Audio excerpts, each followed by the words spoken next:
Olly Steven bersama rakyat Sulut solid bergerak.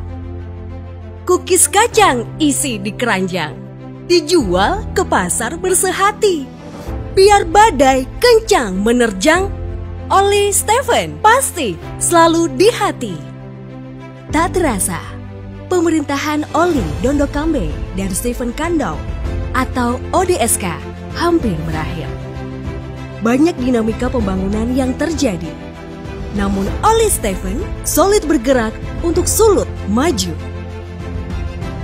Ibarat kapal yang mengarungi laut, 5 tahun adalah waktu yang cukup lama. Tapi untuk melaksanakan pembangunan, ini masih dibilang singkat. Karena PR untuk menuntaskan masalah-masalah kerakyatan masihlah banyak. Bagaimanapun, sang nahkoda dan wakilnya sudah harus turun kapal untuk mengikuti pemilihan kepala daerah. Lalu, sudah sejauh mana pembangunan di Sulawesi Utara di era kepemimpinan Olly Steven? Mari kita lihat.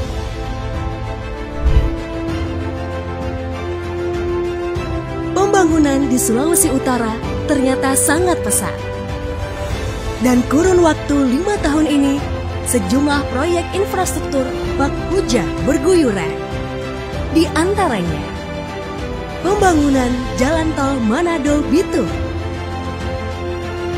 pembangunan Ring Road 3, pembangunan Jalan Bandara Likupang, pembangunan TPA Regional Wori, pembangunan rumah susun di berbagai tempat, pembangunan Palaparing Paket Tengah,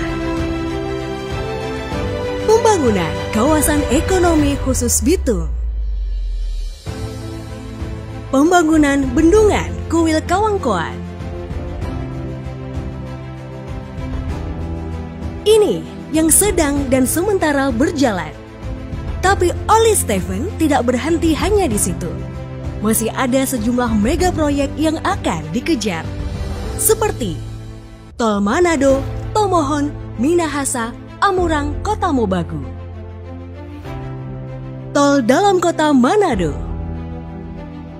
Pengembangan kawasan baru Teluk Manado. Pembangunan Waduk Sawangan.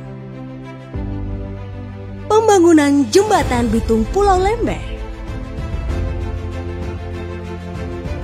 Pembangunan Bandara Dermaga di wilayah Kepulauan Nusa Utara dan Bolang Mongondo Raya. Dan yang merupakan primadona adalah Kek Pariwisata Likupang yang langsung diumumkan Presiden Jokowi belum lama ini. Di sektor pendidikan, sumber daya manusia di Sulawesi Utara terus naik. Data BPS menunjukkan Indeks Pembangunan Manusia atau IPM pada tahun 2019 menjadi 72,99 atau naik kurang lebih 3 poin dibanding tahun 2015. Ini membuat Sulut berada di urutan pertama IPM se-Sulawesi dan juga di atas rata-rata nasional 71,92. Hal ini akan terus digenjot dengan memperkuat lembaga pendidikan kita sebagai Center of Excellence yang baik. Secara makroekonomi, Sulawesi Utara cukup menggembirakan. 3 tahun terakhir tumbuh di angka 5 hingga 6% atau di atas rata-rata pertumbuhan ekonomi nasional. Sulut juga masuk sebagai provinsi terbaik dalam pengendalian inflasi daerah. Hingga tahun 2019, inflasi berhasil ditekan pada angka 2,72% year on year. Dengan Gini rasio pada angka 0,37, produk domestik regional bruto 2019 mencapai 130 triliun rupiah dengan pendapatan per kapita sekitar 45 juta rupiah. Saat bersamaan, angka harapan hidup masyarakat mengalami kenaikan di tahun 2019 naik hingga usia rata-rata 71,58. Sejalan dengan kenaikan upah minimum provinsi yang terus mengalami peningkatan.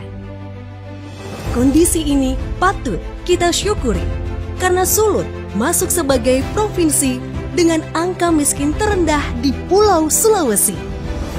Tahun 2015, jumlah penduduk miskin adalah 208.540 orang. Di tahun 2019 turun menjadi 188.600 orang. Hal ini membuat program ODSK atau Operasi Daerah Selesaikan Kemiskinan mendulang sukses, meraih penghargaan top 99 inovasi pemerintah daerah, serta penghargaan Adipurna Prima Award sebagai provinsi dengan tingkat kemiskinan terendah se-Sulawesi. Di luar itu, Sulut gencar mengembangkan sektor pariwisata seperti penataan kawasan destinasi wisata di Sulut. Mulai dari Kekli Kupang dan sejumlah destinasi wisata daerah yang masuk dalam program penataan sedang dipoles agar semakin menarik minat wisatawan untuk terus berkunjung ke Sulut. Di sektor pertanian, berbagai upaya untuk meningkatkan kesejahteraan petani terus digenjot. Langkah terobosan dilakukan dengan memberikan asuransi gagal panen kepada petani padi serta peternak sapi. Oli Stephen juga berhasil memperjuangkan PPN pertanian yang kini tinggal 1% saja. Sementara untuk sektor maritim dan perikanan laut, Oli Stephen sedang berupaya untuk memperkuat alur penangkapan dan distribusi sehingga nelayan Sulut bisa menikmati secara nyata kekayaan laut Sulut. Dengan melakukan pembenahan administrasi dan penataan pada Pelabuhan Internasional Hub Bitung, kita harapkan nilai ekspor Sulut bakal meningkat. Begitupun dengan pelaku UMKM. Oli Stephen akan memperkuat pelaku usaha UMKM ini baik dari sisi permodalan, pelatihan manajemen pemasaran, hingga teknis produksi. Sementara ini, Oli Stephen berhasil melobi pemerintah pusat dan mendapatkan bantuan dana bergulir hingga 1 triliun rupiah. Dengan iklim investasi yang sangat kondusif ini, Oli Stephen sukses menarik investasi di berbagai bidang, sehingga belakangan ini sedang giat melakukan pembangunan baik perhotelan, rumah sakit, sekolah, dan perguruan tinggi bertaraf internasional, bahkan industri manufaktur yang siap mengisi kawasan ekonomi khusus Kek Bitung. Kedepan, pemerintahan Oli Stephen juga akan menggiatkan 3 klaster wilayah pembangunan, Nusa Utara sebagai pusat industri maritim, dan Bolmong Raya sebagai lumbung daerah pertahanan ketahanan pangan, dan Minahasa Raya sebagai etalase perdagangan dan jasa. Semua ini tak lain untuk mewujudkan mimpi Samratulangi menjadikan Sulut maju di kawasan Pasifik. Pemerintahan Oli Stephen sedang melakukan lompatan besar untuk membawa masyarakat Sulut semakin maju dan sejahtera. Tapi sayang, pandemi COVID-19 seolah menghentikan kecepatan pembangunan.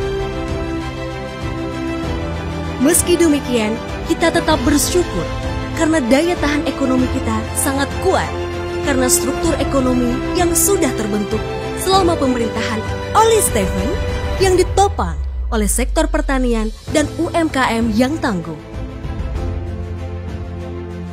Tapi bagaimanapun juga, Sulut patut berbangga memiliki sosok pemimpin seperti Oli Stephen yang visioner, nasionalis, benteng Pancasila, berintegritas, dan syarat akan keteladanan. Karena bagi Oli Stephen, suara rakyat adalah suara Tuhan. Vox Populi, Vox Dei. Semua kesuksesan pembangunan karena rakyat dan pemerintahan solid bergerak bersinergi dengan pemerintahan Jokowi. Ringkasnya, Olly Steven ingin memastikan Sulawesi Utara sebagai rumah besar rakyat Sulut yang sangat majemuk yang menjadi miniatur Indonesia, sebagai daerah yang nyaman untuk tinggal, kondusif untuk berinvestasi, dan aman untuk melanjutkan kehidupan untuk generasi penerus. Kita doakan agar Olly Dondokambe dan Steven Kandau terus sehat dan diberi kekuatan untuk solid bergerak. Dengan semangat Sito Timo Tumau Tou, Olly Steven mewujudkan Sulawesi Utara semakin maju, terdepan di kawasan Pasifik. Merdeka!